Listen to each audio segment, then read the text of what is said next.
श्री शिवाय नमस्तुभ्यम। हर हर महादेव। आप सभी को गणतंत्र दिवस की शुभकामनाएं। महाराष्ट्र राज्य के धुले जिले के साकरी में फौजी पेट्रोल पंप के सामने 6 लेन नेशनल हाईवे के पास गुरुजी पंडित प्रदीप मिश्रा जी द्वारा श्री शिव महापुराण कथा शुरू हो गई है, जो कि 7 दिवसीय शिव महापुराण कथा है।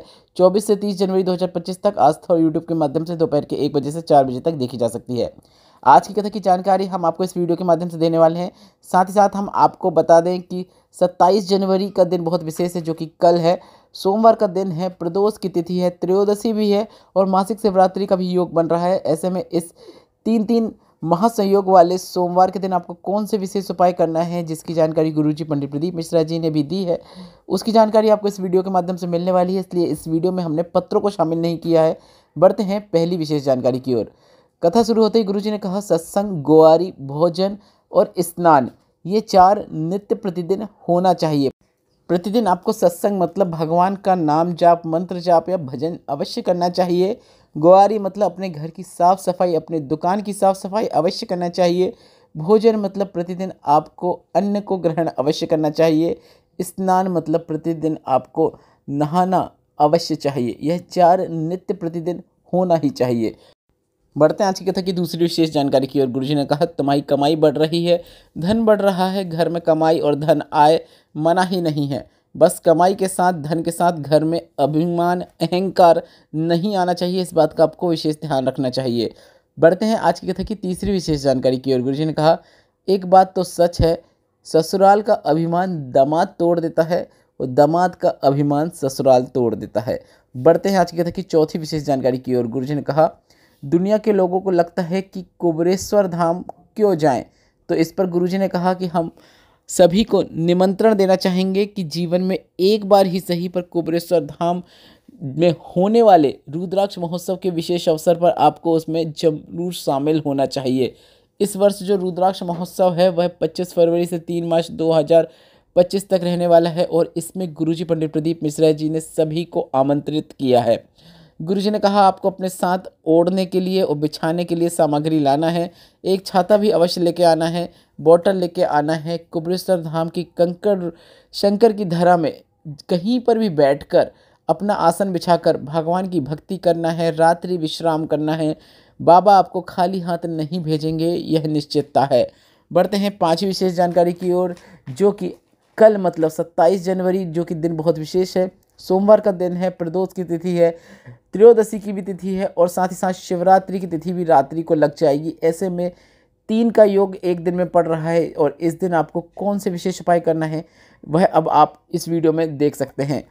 आपको लग रहा है कि आपका बेटा, बहू या फिर घर का कोई सदस्य नौकरी या एग्ज़ाम की तैयारी में लगा हुआ है।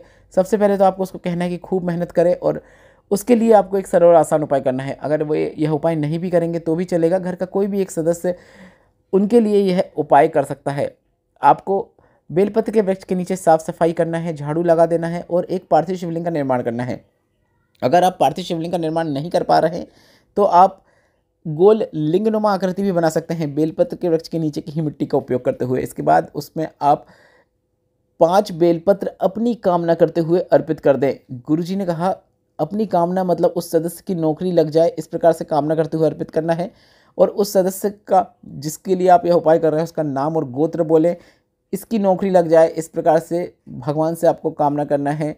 देवाधिदेव महादेव से, माता पार्वती से आपको कामना करना है और 5 बेलपत्र को उस लिंगनुमा आकृति के ऊपर अर्पित कर देना है। बस इतना ही करना है। आप चाहो तो इसके बाद एक दीपक प्रज्वलित कर सकते हैं और दीपक प्रज्वलित करने के बाद आप जो उस गोल लिंगनुमा आकृति में अर्पित करना चाहें, आप थोड़े से बेलपत्र या फिर पुष्प या फिर धतूरा जो भी अर्पित करना चाहें वैसा भी अर्पित कर सकते हैं। दीपक ठंडा होने के बाद वहीं बेलपत्र के वृक्ष के नीचे पानी का उपयोग करते हुए आप उसका विसर्जन कर सकते हैं। यह विशेष उपाय आप किसी भी सोमवार की अष्टमी, मासिक शिवरात्रि या फिर सोमवार या फिर प्रदोष के दिन करके अधिक से अधिक लाभ प्राप्त कर सकते हैं। यह एक विशेष उपाय है जिसे आपको 27 जनवरी के विशेष अवसर पर करना ही है। गुरुजी का बताया यह विशेष उपाय आप सुबह से लेकर शाम तक कल कभी भी कर सकते हैं। बढ़ते हैं 6वीं विशेष जानकारी की ओर। बहुत तकलीफ में जीवन चल रहा हो, जीवन में कुछ भी अच्छा नहीं हो रहा हो, बेटा बहू सब प्रयास में लगे हुए हैं कि कहीं नौकरी लग जाए, पर कोई आगे नहीं बढ़ पा रहा है, तो शिव महापुराण की कथा कहती है 4 गुना अधिक मेहनत कीजिए, प्रयत्न कीजिए, प्रयास कीजिए, पर एक सरल और आसान उपाय भी कीजिए। एक बेलपत्र लीजिए, उस बेलपत्र में आपको 7 चावल के दाने लेना है, पीला चंदन लेना है। आपको बेलपत्र की बीच वाली पत्ती में 7 चावल के दाने रखना है और इसके बाद आपको पीला चंदन को घिस कर थोड़ा सा प्राप्त करना है और उसकी गोली बना लेना है। चंदन की गोल जो आप गोली बनाएंगे उसे भी आपको बेलपत्र की बीच वाली पत्ती में रखना है। इसके बाद घर के अंदर ही इस बेलपत्र को सभी चीज़ों को अपने जिसमें बीच वाली पत्ती में रखा है उसका पूजन कर लेना है। आप एक हल्दी, मोली इस प्रकार से इसके ऊपर अर्पित करते हुए इसका पूजन अर्चन कर सकते हैं, आरती उतार सकते हैं दीपक से।